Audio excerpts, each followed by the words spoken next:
Tuh, kembali lagi di Bima Menyapa dan kita akan berdiskusi, berdialog tentang satu tema. Dan kali ini kita masih mengangkat satu tema yang berkaitan dengan pemilu. Nah, saat ini tahapan pemilu sedang berlangsung untuk menuju pemilu 2024, pemilu serentak. Dan kita akan mencoba untuk melihat sisi lain dari dinamika pemilu atau dinamika demokrasi yang ada di bangsa ini. Ya, kita akan mengangkat satu tema yakni umat beragama cerdas berdemokrasi.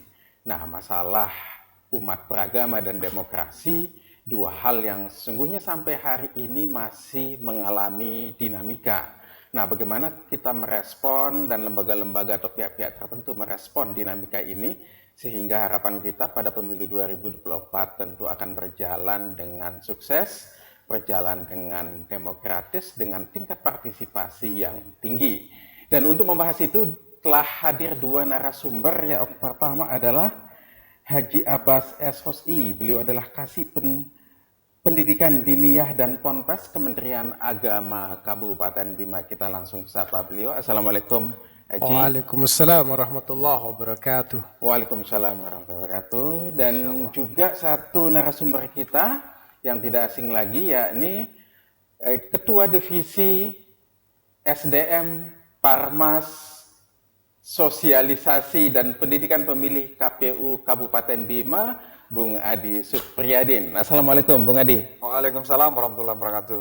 Oke, terima kasih sudah hadir dan mau berbincang tentang tema kita kali ini terkait dengan umat beragama cerdas berdemokrasi. Kita tahu bahwa ini selalu menjadi dinamika dari pemilu, kemudian momen pemilihan tentang terkait dengan partisipasi pemilih. Salah satu tantangan penyelenggara kalau tidak salah itu adalah masih sulitnya untuk meyakinkan semua umat beragama ya untuk kemudian mau menerima konsep demokrasi, mau terlibat sebagai pemilih dalam kontestasi pemilu maupun kemudian juga pemilihan. Nah, untuk di Bima sendiri apakah kemudian dinamika itu masih ada?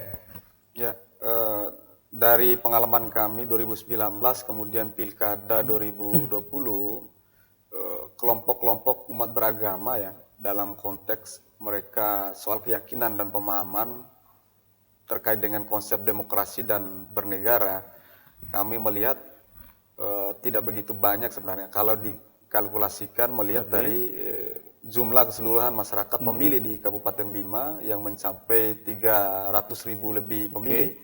Ya hanya 0, sekian persen lah kira-kira begitu. Nah, pemahaman tentang konsep kebangsaan dan demokrasi ini memang menjadi catatan penting PR bagi kami. 2019 ketika pemilu sedang berjalan saat itu sebenarnya kami ada metode pendekatan yang menjadi program nasional itu program relawan demokrasi. Relawan demokrasi itu ada 11 segmentasi pemilih yang digarap. Salah satu segmentasi yang juga menjadi konsen pada saat itu adalah segmentasi umat beragama.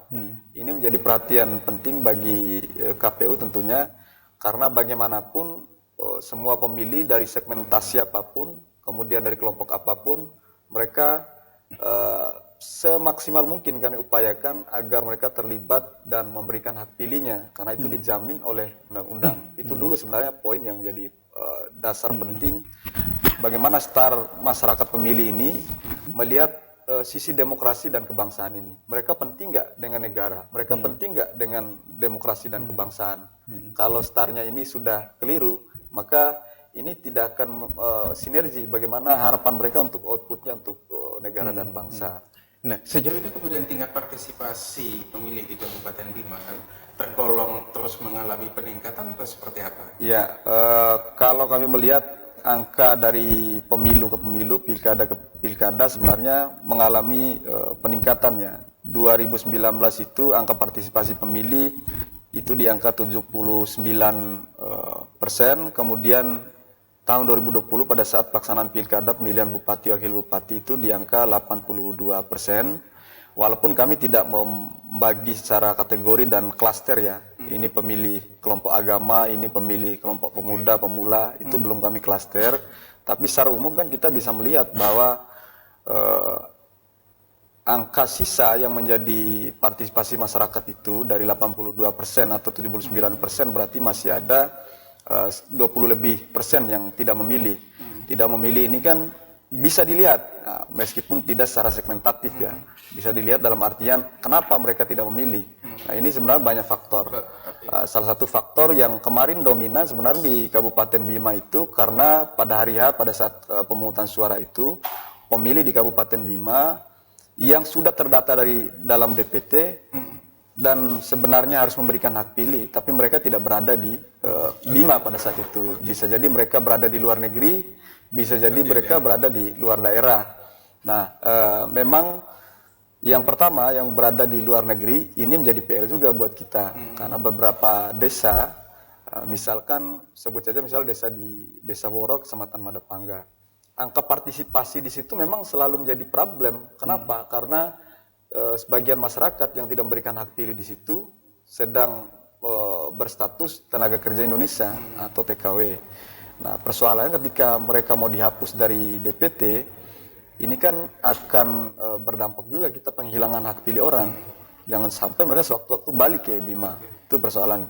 Kemudian persoalan di klaster kelompok keagamaan sendiri terkait dengan pemahaman dan keyakinan ini sebenarnya belum begitu banyak ya yang bisa kami lakukan karena pemetaan kelompok ini sendiri kami masih belum begitu teknis lah. Mungkin dari Kementerian Agama nanti yang bisa menjelaskan soal itu. Betul. Oke, baik. Kita ke Haji Abbas. Pak Haji, nah untuk ya tentu Kementerian Agama mungkin punya data ya. Nah seberapa kemudian pemetaan yang dilakukan oleh Kementerian Agama terhadap umat beragama khusus mungkin umat Islam yang ada di Bima terhadap penerimaan terhadap demokrasi ini. Nah seperti apa mungkin gambarannya di Haji? Ya, baik. Kami dari Kementerian Agama Kabupaten Bima mengevaluasi dari waktu ke waktu bahwa memang ada sekelompok kecil sebenarnya dan itu tidak hanya di Bima ya tapi juga di gejala di beberapa daerah di seluruh Indonesia yang pemahamannya itu memilih presiden ataupun memilih wakil presiden ataupun DPRD itu adalah haram hukumnya. Ini kan terkait dengan pemahaman. Dan pemahaman itu di Kabupaten Bima sendiri menurut pantauan kami di Kementerian Agama itu masih ada gitu. Tetapi nggak banyak, ya nggak banyak, hanya sekelompok orang tertentu saja gitu. Dan itu juga sudah kami juga lakukan pendekatan-pendekatan ya, pendekatan persuasif juga kita lakukan terhadap kelompok-kelompok tersebut. Ada yang juga sudah sadar, ada juga yang belum sadar. Nah, itu ada beberapa lah gitu. Terutama bagi mereka saudara-saudari kita ex narapidana terorisme biasanya itu. Dan kemudian juga ada yang tersadarkan, ada juga yang belum tersadarkan yang berkaitan dengan itu. Dan Kementerian Agama untuk berkomitmen gitu, dengan jajaran yang ada di bawah, terutama para penyuluh agama, tentunya berkomitmen untuk menyadarkan bahwa ini Indonesia ini adalah milik kita bersama gitu. Karena itu juga kita sinergitas dengan pihak-pihak yang lain gitu. Nah itu mungkin kerja-kerja yang sudah kami lakukan di Kementerian Agama.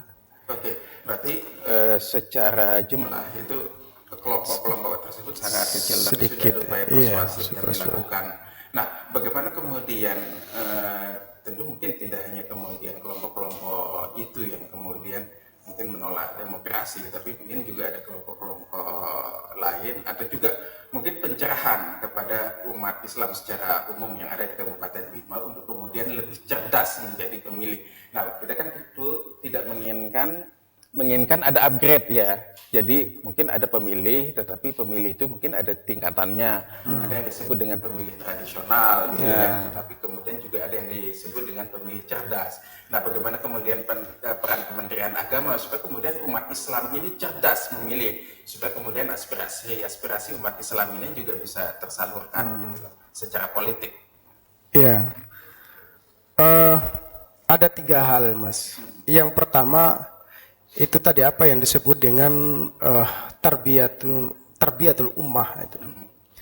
Tarbiyatul ummah itu adalah memberikan pendidikan, edukasi ataupun edukasi terhadap masyarakat kita, utamanya itu masyarakat beragama tentunya dalam hal ini. Dan itu sudah kami lakukan gitu, lewat penyuluh-penyuluh agama, melalui mimbar-mimbar khotbah, ceramah-ceramah agama di momen-momen misalnya itu sunatan, kemudian kematian dan lain sebagainya itu. Kemudian lewat majelis taklim dan juga banyak yang sudah kita lakukan. Karena itu penting ya. Artinya pendidikan terhadap pemilu misalnya itu bukan hanya pekerjaannya itu KPU, tetapi juga punya sinergitas dan bahkan seluruh masyarakat Kabupaten Bima bahkan Indonesia ini mempunyai kewajiban yang sama gitu, mencerdaskan umat.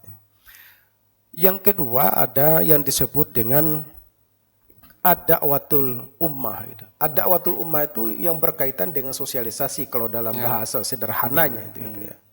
Sosialisasi itu ketika pemilih itu memang sudah cerdas, umat itu memang sudah cerdas. Jadi kecerdasan itu kan tadi itu dibutuhkan pendidikan gitu, atau dalam bahasa agama yang disebut dengan tarbiyah. Gitu. Kemudian yang kedua itu ada dakwatul ummah, apa yang disebut dengan sosialisasi gitu. Dan sosialisasi itu juga terus dilakukan dan tidak hanya KPU, Bawaslu dan petugas-petugas yang PPK dan lain sebagainya, bukan hanya mereka. Tetapi juga kewajiban kita juga bersama itu untuk mensosialisasikan yang terkait dengan pemilu itu gitu. Kemudian yang ketiga ada yang disebut dengan kalau dalam bahasa Al-Qur'an itu wa'tasimu bihablillahi jami'an gitu. Jadi hendaklah ada persatuan di antara kita ini. Artinya sinergitas. Atau apa yang disebut dengan atau integration. Integration itu adalah penyatuan. Artinya apa? Ya itu tadi perbatuan kolaborasi Kementerian Agama dengan KPU, KPU dengan kepolisian, KPU dengan TNI, KPU dengan organisasi-organisasi masyarakat misalnya. Itu harus dijalankan sehingga semua lini itu berfungsi sebagaimana fungsinya. Kalau semua fungsi-fungsi ini, saya kira kecerdasan terhadap umat itu akan tercerahkan gitu. Artinya apa? Tidak hanya kiai, tidak hanya ustadz, tidak hanya para penyuluh kita, tetapi juga semua stakeholder yang ada, ataupun bagian masyarakat yang ada, ataupun ormas-ormas yang ada, juga mempunyai kewajiban yang sama untuk mencerahkan umat itu. Gitu. Dan ini terus kita sampaikan kepada penyuluh-penyuluh kita. Karena penyuluh kami di Kabupaten Bima ini kan ada sekitar 156 orang di seluruh Kabupaten Bima dan tersebar di 18 kecamatan yang ada. Jadi tugasnya mereka itu tidak hanya menyampaikan dakwah, menyampaikan bahasa agama, tetapi juga pembangunan. Nah, pembangunan di dalamnya termasuk juga sosialisasi yang terkait dengan KPU, kemudian pemilih dan lain sebagainya. Itu menjadi tugas daripada mereka itu. Dan itu juga tertuang dalam regulasi yang ada juga di kepenyuluhan dalam hal ini. Berarti di Kementerian Agama sendiri itu memiliki penyuluh dan kemudian penyuluh sendiri itu kemudian juga mungkin memiliki pedoman gitu ya, tentang materi-materi apa saja yang kemudian mereka harus sampaikan, termasuk mungkin karena sekarang ini adalah momentum pemilu menjelang pemilu, maka itu juga menjadi materi. Iya betul sekali. Karena itu kan apalagi menjelang bulan suci Ramadan ini kan materi mereka itu tentang misalnya keutamaan Ramadan, kemudian yang berkait pengeluaran zakat dan lain sebagainya, dan juga yang dari segi pembangunannya itu keamanan, ketertiban, kemudian juga yaitu pemilu dan lain sebagainya. Nah, itu juga bagian daripada materi-materi para penyuluh kita untuk disampaikan kepada masyarakat, terutama kepada umat beragama yang ada di Kabupaten Bima ini. Oke, berarti sesungguhnya Kementerian Agama tidak hanya kemudian mengurusi ya hal-hal yang berkaitan dengan kebutuhan umat, misalkan ibadah, muamalah, tetapi kemudian juga aspek politik itu juga menjadi bagian dari intervensi dari Kementerian Agama. Betul gitu. Jadi tugasnya itu kan tidak hanya ngurusin persoalan umat, tidak hanya itu ya, tetapi juga mengurusi masalah agama saja, tetapi juga mengurusi kemaslahatan dunia, terutama pembangunan. Itu memang ada di regulasinya itu. Ada di regulasi, ada undang-undangnya yang mengatur tentang itu. Tugas daripada penyuluh itu adalah menyampaikan dakwah ya kepada umat melalui bahasa agama dan juga pembangunan. Nah, itu garis besarnya itu. Tapi menggunakan bahasa agama tentunya. Oke, tentu ya pendekatan keagamaan gitu ya. Iya, betul. Oke, Bung Adi, ketika KPU kemarin kan sudah melakukan proses coklit ya, pencocokan dan penelitian. Ada nggak kemudian fakta di lapangan yang ditemukan oleh KPU, kendala di lapangan misalkan ada penolakan kelompok masyarakat untuk dicoklit? Apa kemudian ada hal seperti itu ditemukan oleh Pantarlih di lapangan? Sejauh ini sih sebenarnya belum ada yang kami dapati, yang kami jumpai. Ada masyarakat yang secara gamblang atau secara vulgar menolak untuk dicoklit. Nah, yang ada mungkin masyarakat yang tidak ada di rumah, masyarakat yang tidak mau dicoklit itu ya mungkin karena faktor tertentu ya. Masyarakat yang dengan kategori ODGJ itu, orang dengan gangguan kejiwaan. Tapi yang atas dasar keyakinan dan kepercayaan keagamaan menolak untuk dicoklit, sejauh ini belum ada di Kabupaten Bima. Nah, yang muncul memang nanti pada saat pemilihannya dicoklit ya mungkin, tapi nanti pada saat hari pemungutan suaranya itu mungkin barangkali yang masih menyimpan keyakinan dan doktrinasi bahwa pemilu tidak penting, karena konsep awalnya mereka beranggapan bahwa negara Indonesia ini adalah produk togut yang tidak sesuai dengan pemahaman dan keyakinan mereka. Nah, ini memang tanggung jawab untuk meluruskannya agak menjadi tantangan lah buat KPU. Pemahaman keyakinan keberagamaan ini selain tadi yang disampaikan oleh Haji Abbas, oleh Ustadz, bahwa harus ada proses tarbiyah, itu juga sesuatu hal yang penting, tetapi juga pendekatan melalui keyakinan dengan keyakinan. Kemudian kami rasa juga perlu memberikan gambaran bahwa urusan kebangsaan dan urusan keumatan ini sebenarnya sesuatu yang tidak bisa dipisahkan juga. Ketika umat beragama ingin memperjuangkan hak-haknya untuk beragama di negara yang demokrasi seperti ini, jalan satu-satunya adalah dengan terlibat di pemilu. Dengan cara apa? Menjadi pemilih mulai dari awal kan. Kan tidak mungkin nyoblos kalau nggak masuk daftar pemilih, Bang. Gitu. Kemudian tentu harus cerdas juga dalam memilih orang yang akan memimpin daerah ataupun bangsa ini.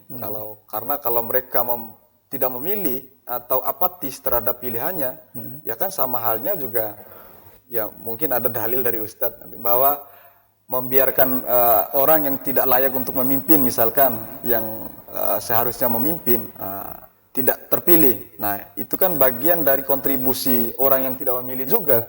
Kan harusnya mereka bisa tergerak hati bahwa ini ada yang lebih baik calon pemimpinnya. Tetapi karena mereka tidak memilih, nah mereka sebenarnya pada prinsipnya sudah berkontribusi untuk memilih orang yang tidak tepat, kan gitu kuncinya.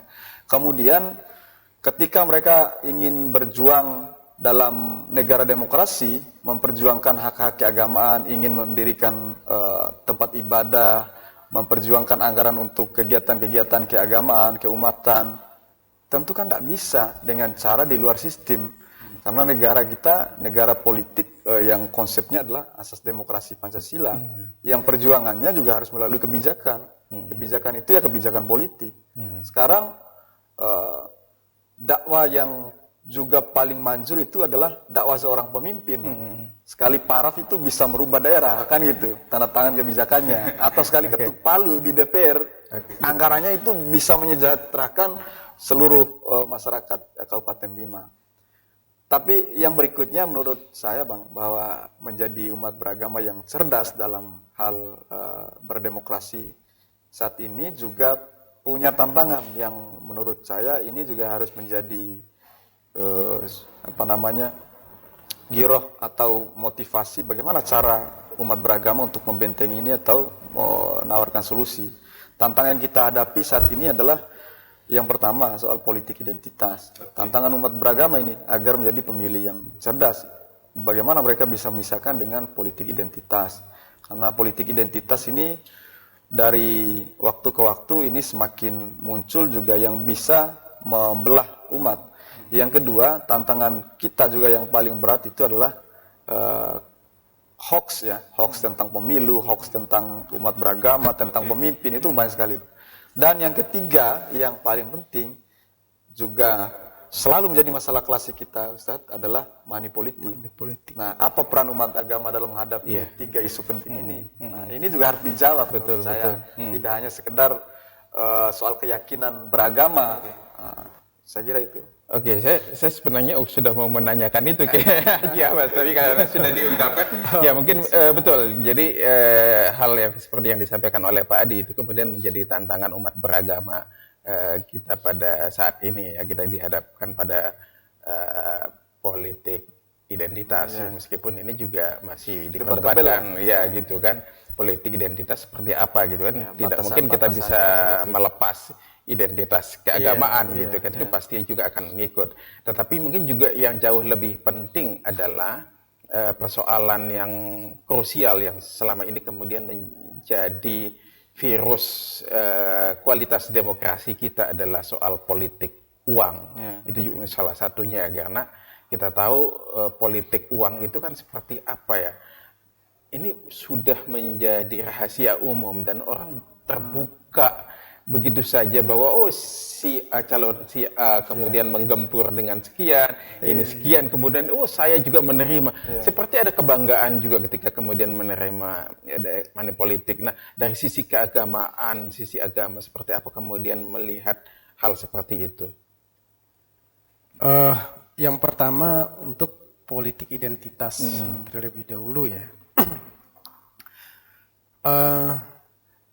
Seperti apa yang dikatakan tadi, bahwasanya kita ini kan sudah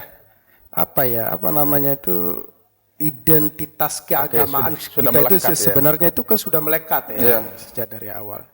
Tapi problemnya itu apabila identitas agama itu dibawa ke ranah politik. Nah, itu yang menjadi masalah. Karena sejarah telah mengatakan bahwa sejak zaman paskanya para sahabat Nabi, Sayyidina, bukan saja pasca itu ya, malah para sahabat Nabi, Utsman dibunuh, kemudian setelah itu Sayyidina Ali juga dibunuh.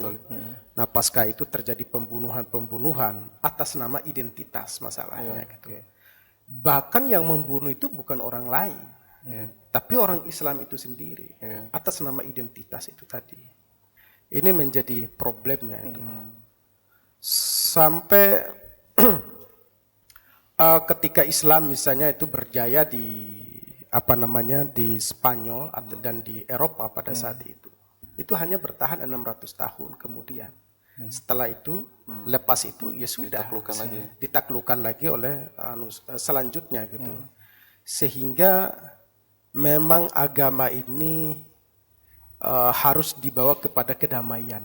Nah, itu yang pas itu, kedamaian dengan kultur sosial yang ada, barulah eksis agama itu gitu. Nah, sehingga kemudian di Armenia pada saat itu juga hilang juga kan gitu. Ketika Islam itu berjaya setelah ganti kepemimpinan, akhirnya selesai juga kan gitu. Dan itu fenomena tidak hanya di Islam, Mas, tetapi juga di agama-agama yang lain juga itu begitu gitu. Ada politik identitas begitu Iya, juga. ada juga politik identitas. Nah, misalnya di di India itu ada kelompok namanya tuh Caritya Bharata gitu. Itu kelompok itu kan atas nama identitas mereka menyobek-nyobek Al-Qur'an misalnya agar orang lain itu bisa senang sama dia gitu. Dengan bangga dengan agama Hindunya misalnya seperti itu gitu. Identitas yang dibawa. Kemudian pun di Jerman gitu. Di Jerman itu ada kelompok namanya itu Badermannhof yang agamanya itu Kristen Protestan gitu. Identitas Kristen Protestan itulah yang kemudian mereka tuh dipuja-puja sama orang lain. Pun demikian di Kristen itu banyak sekali gitu. Dengan politik identitas yang mereka mainkan. Nah, sama di Islam juga seperti itu gitu. Sehingga antara satu dengan yang lain itu terus mengalami konflik. Itulah kenapa kita menolak politik identitas itu. Tidak ada politik identitas itu membawa kemanfaatan. Pasti keterbelahan, kehancuran dan seterusnya. Cukuplah negara-negara Arab itu menjadi contoh gitu. Padahal mereka itu Islam misalnya itu. Ada kelompok A dan kelompok B misalnya. Ini hanya klaim kelompok itu. Saya yang paling benar, dia yang salah gitu. Kelompok yang salah itu padahal syahadatnya sama, Tuhannya sama, nabinya sama, sholatnya juga sama. Tetapi itu tadi, kepentingan-kepentingan itulah yang kemudian mereka bawa. Sehingga kan berdarah-darah ini. Berapa jumlah orang Islam yang dibunuh saat itu kan. Atas nama kepentingan politik identitas. Nah, produk-produk itu mau kita bawa ke Indonesia itu sudah nggak laku, Mas. Ketika produk itu mau dibawa ke Indonesia itu akan bahaya sekali gitu. Menggunakan misalnya masjid sebagai media kampanye itu juga nggak baik gitu. Nggak boleh itu. Bahkan dulu Nabi itu bicara dagang saja di masjid itu sebenarnya itu disuruh keluar. Itu nggak boleh gitu bicara itu. Nah, di masjid itu ya hanya boleh bicara itu yang berkaitan dengan agama. Bisa juga agama itu kemudian itu kan bicara masalah ekonomi dan lain sebagainya. Itu boleh. Maksudnya itu adalah ketika bicara-bicara di luar yang berkaitan dengan duniawi gitu loh maksudnya itu. Itu yang tidak boleh dibicarakan di masjid itu gitu. Nah, itu yang berkaitan dengan politik identitas. Kemudian yang kedua adalah yang berkaitan dengan hoax. Hoax ini juga bahaya gitu. Makanya dalam konsep Islam itu fatabayyanu, jadi tabayun. Ketika ada informasi yang datang kepadamu, maka klarifikasilah berita itu. Benar apa tidak gitu. Cari tahu dulu. Iya, cari tahu atau cari tahu dulu. Kadang-kadang kan masyarakat Indonesia ini khususnya masyarakat Bima sangat cepat menerima akses informasi apalagi melalui WA, melalui YouTube dan lain-lain ya. Nah, itu sangat cepat kita menyerap informasi dan percaya gitu terhadap informasi-informasi yang datang. Padahal sebenarnya itu kan hoax misalnya itu membuat fitnah dan lain sebagainya. Itu sangat banyak sekali. Makanya dalam konsep Islam itu maka tabayun, klarifikasi, benar gak informasi itu. Sehingga kita itu ketika kita misalnya share kembali hoax tadi itu bagian daripada dosa jariah yang tidak termaafkan. Kalau dosa kepada Allah itu cukup kita istighfar, kemudian taubat kepada Allah, selesai. Tetapi kalau dosa terhadap sesama manusia, ketika kita mengirim satu berita yang tidak benar saja misalnya, kemudian dikirim lagi ribuan bahkan ratusan kiriman-kiriman video fitnah itu, maka sebanyak itulah dosa-dosa yang kita lakukan. Dan dosa itu harus kita minta maaf kepada yang bersangkutan. Dan itu namanya dosa jariah. Dan dosa jariah nanti itu dipertanggungjawabkan di hadapan Allah Subhanahu wa taala nanti.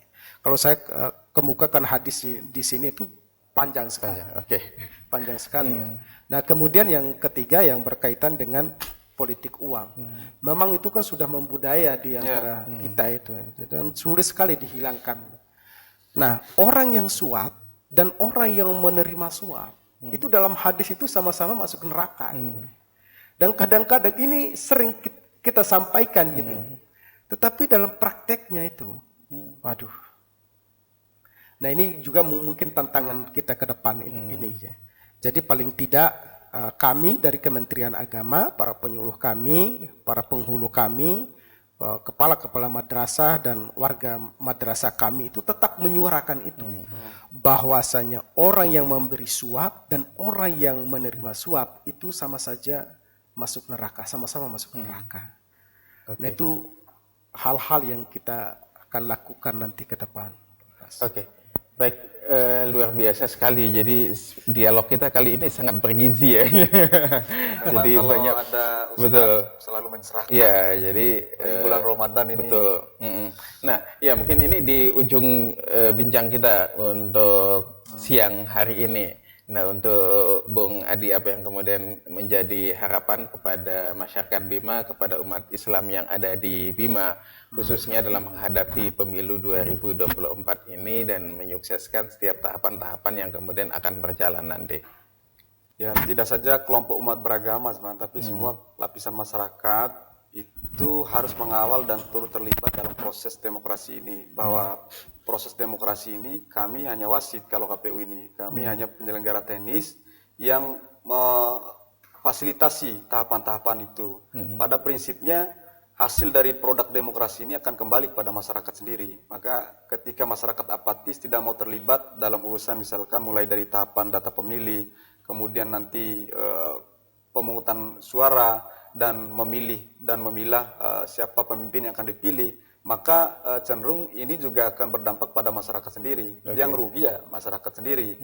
Nah, sehingga garis bawahnya bahwa tidak saja ini untuk kelompok beragama, tapi semua lapisan masyarakat sebenarnya ketika konsep kebangsaan dan demokrasi di negara Indonesia ini tidak dapat diterima dan kemudian tetap menikmati produk dari demokrasi itu, maka itu sesuatu yang menurut saya kontras. Nah, sehingga apa yang bisa diperjuangkan oleh masyarakat, yaitu salah satunya dengan terlibat dalam pemilu, baik itu sebagai peserta, baik itu sebagai pemilih maupun sebagai penyelenggara. Nanti juga ada rekrutmen penyelenggara yang masih ada, misalkan menjadi penyelenggara di tingkat TPS, ada KPPS misalkan. Nah, masyarakat juga bisa mengambil peran inisiatif untuk itu. Paling tidak untuk membantu terlibat menyehatkan proses demokrasi itu, Bang. Oke, baik. Mungkin closingnya, Aji, untuk masyarakat yang ada di Kabupaten Bima, khususnya untuk kemudian menyukseskan pemilu 2024 nanti. Ya, kami dari Kementerian Agama menganjurkan untuk membantu pelaksanaan pemilu ini agar pemilu ini berjalan dengan sukses, lancar, damai, dan mudah-mudahan nanti kan tidak ada halangan ataupun hambatan. Ini butuh proses dan juga kerjasama dari semua pihak, tidak hanya dari KPU yang sudah saya sampaikan tadi, tetapi kolaborasi dari berbagai macam lembaga-lembaga yang ada juga, dan juga umumnya masyarakat Kabupaten Bima. Tanpa kita yang membangun negara ini, lalu siapa lagi? Mungkin itu beberapa hal yang kami sampaikan.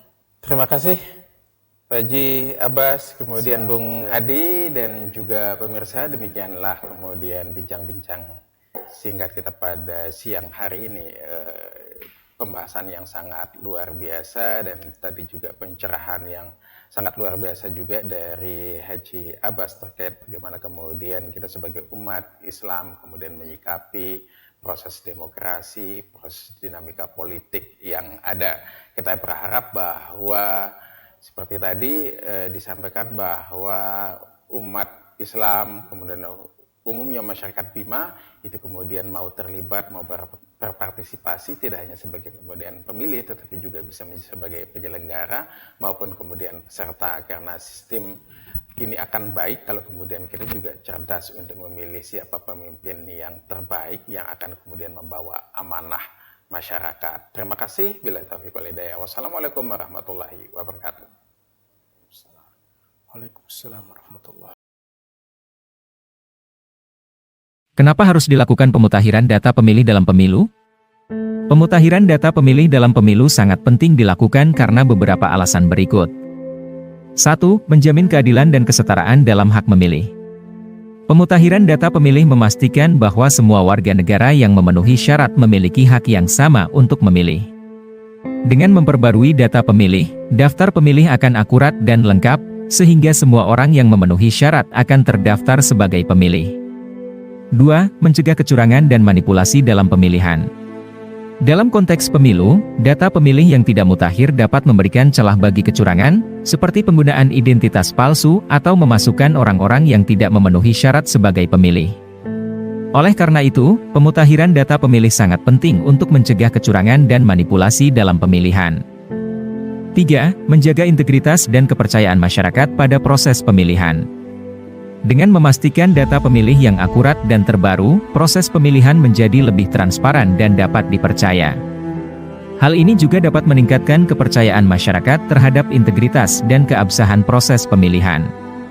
Dengan demikian, pemutakhiran data pemilih dalam pemilu sangat penting untuk memastikan bahwa hak memilih setiap warga negara dijaga dengan baik dan proses pemilihan berjalan dengan transparan dan adil. Bagaimana menurut teman pemilih? Tuliskan dalam kolom komentar ya.